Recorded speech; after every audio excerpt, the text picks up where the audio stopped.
ओम नमः शिवाय। नमस्कार दोस्तों, स्वागत है आप सभी का आपके अपने यूट्यूब चैनल खुशहाल ज़िंदगी में।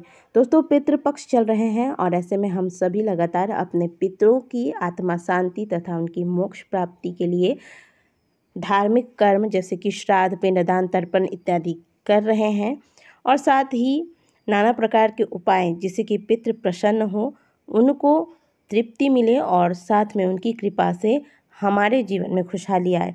इस प्रकार के नाना प्रकार के शास्त्रगत उपाय हम अपने पितरों के लिए कर रहे हैं।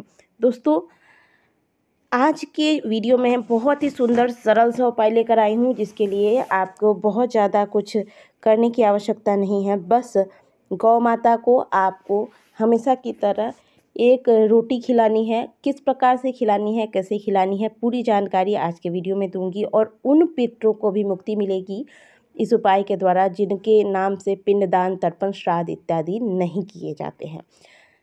कई ऐसे भी पितृ होते हैं जिनका अकाल मृत्यु हुआ होता है और अकाल मृत्यु होने की वजह से वह प्रेत योनि में चले जाते हैं, नाना प्रकार के कष्ट पाते हैं। और जब पितृ को कष्ट होता है तो वो अपने परिजनों के पास आते हैं और यही पितृ अपने परिजनों को परेशान भी करते हैं। परेशान करने का मतलब ये होता है कि पितृ अपनी आत्मा शांति के लिए, अपनी मुक्ति के लिए अपने परिजन को इशारा करते हैं ताकि उनके परिजन पितरों के लिए कुछ न कुछ ऐसे धार्मिक कर्म करें जिससे उनका कल्याण हो, उन्हें मोक्ष की प्राप्ति हो। इसीलिए पितृपक्ष में हम सभी पितरों के निमित्त जितने प्रकार के पितृ होते हैं, कई प्रकार के पितरों का वर्णन शास्त्रों में किया गया है। सभी पितरों के निमित्त हम सभी जल तिल देते हैं, साथ में श्राद्ध, तर्पण इत्यादि करते हैं। तो कुछ ऐसे पितृ हैं जिनका अकाल मृत्यु हुआ होता है, जैसे किसी दुर्घटना से मृत्यु हो गई या फिर अभी कुछ दिनों पहले कोरोना के वजह से कई अकाल मृत्यु हुए, जो कम उम्र के भी स्त्री पुरुषों की भी मृत्यु हो गई। ये होते हैं अकाल मृत्यु। एक होता है अपनी आयु पूरे जीने के बाद, अपने जीवन पूरा व्यतीत करने के बाद वृद्धावस्था में मृत्यु होती है, और एक होता है बाल्यावस्था में, जवानी में ही किसी दुर्घटना के वजह से मृत्यु हो जाती है। और इन पितरों को सोमप पितृ कहा जाता है। क्या कहा जाता है? सोमप पितृ। याद रखिएगा नाम, क्योंकि इस उपाय में आपको यह नाम लेना है। जिन पितरों का अकाल मृत्यु होता है उन्हें सोमप पितृ कहा जाता है। तो इनको प्रेत योनि से मुक्ति दिलाने के लिए आपको एक बहुत ही सरल सा उपाय करना है। उपाय आपको श्राद्ध पक्ष की 10वीं, एकादशी और द्वादशी तिथि पर करना है। 10वीं तिथि से शुरू करके आपको द्वादशी तिथि तक यह उपाय करना है। इस उपाय के लिए आपको अपने घर की रसोई को पहले अच्छे से आप साफ़ कर लें। फिर जिस प्रकार से आप प्रतिदिन रोटियां बनाते हैं उस प्रकार से आटा लगाएं। बस ध्यान रखिएगा कि आज जो आप आटा लगाएंगे इसमें नमक, तेल इत्यादि मत डालिएगा। प्लेन आटे का आपको रोटी बनाकर तैयार करना है। तो जब आप रोटियां तैयार करेंगे तो आप सभी जानते हैं कि पहली रोटी हमेशा गौ माता को दी जाती है। तो इस उपाय के लिए आप क्या करेंगे, 10वीं तिथि में जब आप रोटी बनाएंगे तो पहली रोटी ले, और यह उपाय जो घर का सबसे मेन सदस्य है, यानी कि जो मुखिया है, जो वृद्ध सदस्य है, जैसे मान लीजिए कि आपको अपने पुत्र के लिए करना है तो पिता करेंगे।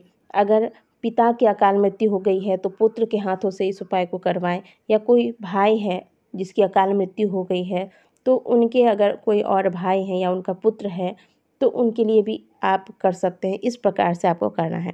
तो पहली रोटी हमेशा गौ माता को दी जाती है, लेकिन आज आपको क्या करना है, ऐसा नहीं करना है कि आप रोटी निकाल कर रख देंगे, बाकी घर के सदस्य इसके बाद रोटी खाना आरंभ कर देंगे। घर के अन्य सदस्यों को खिलाने से पहले ही गौ माता को यह रोटी आपको सोमप पितृ का नाम लेकर खिलाना है। ठीक है, सोमप पितृ कब स्टार्ट करना है आपको? 10वीं तिथि को। 10वीं तिथि को आपने एक रोटी सुबह को जैसे ही बनाया, एक रोटी लेकर गौ माता के पास गए और सोमप पितृ नाम लेकर, और जिनके लिए कर रहे हैं उनका नाम मन में ध्यान करके उनकी आत्मा शांति की कामना करते हुए यह रोटी गौ माता को खिला दे। साथ में रोटी के साथ आपको थोड़ा सा कुछ मीठा रख लेना है, आप हलवा या गुड़ कुछ भी रख लीजिएगा। इसके बाद फिर 10वीं तिथि के बाद एकादशी तिथि को आपको यही कार्य करना है। पहली रोटी लेनी है, इसमें गुड़ या हलवा रखकर सोमप पितृ और जिसके लिए कर रहे हैं उसका नाम ध्यान करके यह रोटी गौ माता को खिला देनी है। फिर इसके बाद द्वादशी तिथि को आपको ये सेम प्रोसेस करना है।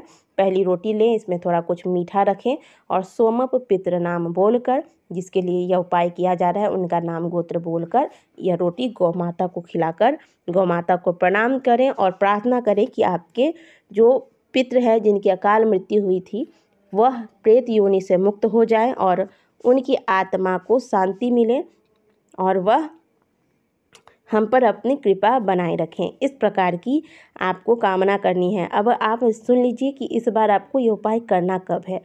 साल 2023 में श्राद्ध पक्ष की 10वीं तिथि 8 अक्टूबर को है, एकादशी तिथि 9 अक्टूबर को है और द्वादशी तिथि 11 अक्टूबर को है। तो 10वीं तिथि यानी कि 8 अक्टूबर से आरंभ करके 11 अक्टूबर तक आपको यह उपाय कर लेना है। बहुत ही सुंदर और सरल सा उपाय है। इससे सुंदर और सरल उपाय पूरे पितृपक्ष में आपको करने को नहीं मिलेगा। और इस उपाय की विशेषता यह है कि आपको केवल और केवल पितृपक्ष में भी ही यह उपाय आपको करना है।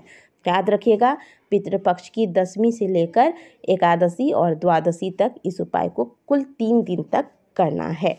इस उपाय को आप प्रातःकाल ही कर लें, क्योंकि घर की पहली रोटी तो प्रातःकाल को ही बनती है। इसकी कोई समय अवधि नहीं है। जब आप रोटी बनाते हैं पहली रोटी उसी समय कर सकते हैं। जैसे 7 बजे बना लिए तो 7 बजे, 8 बजे बना लिए 8 बजे, 9 बजे, मतलब जिस समय में आपके घर में घर की पहली रोटी बन जाती है उठाइए, इसमें कुछ मीठा रखिए और गौ माता को जाकर सोमप पितृ नाम लेकर या भोग लगा दीजिए। बहुत ही सरल सा उपाय है। अगर आप पिंडदान, श्राद्ध, तर्पण नहीं भी करते हैं तो जिन पितरों को श्राद्ध, पिंडदान, तर्पण इत्यादि नहीं किए जाते हैं उनकी भी आत्मा शांति के लिए तथा प्रेत योनि से मुक्ति कर दिलाने के लिए शास्त्रों में यह बहुत ही सुंदर सा उपाय बताया गया है। इसका वर्णन स्वयं शिव महापुराण के कथा के अंतर्गत किया गया था, जो कि आज की वीडियो में हमने आपके साथ शेयर की है। आशा करते हैं कि दी गई जानकारी आपको अच्छी लगी होगी। वीडियो अगर अच्छी लगी है तो वीडियो को लाइक कीजिएगा, कमेंट बॉक्स में हर हर महादेव अवश्य लिखिएगा। मिलते हैं आपसे अगले वीडियो में, तब तक के लिए ओम नमः शिवाय, हर हर महादेव।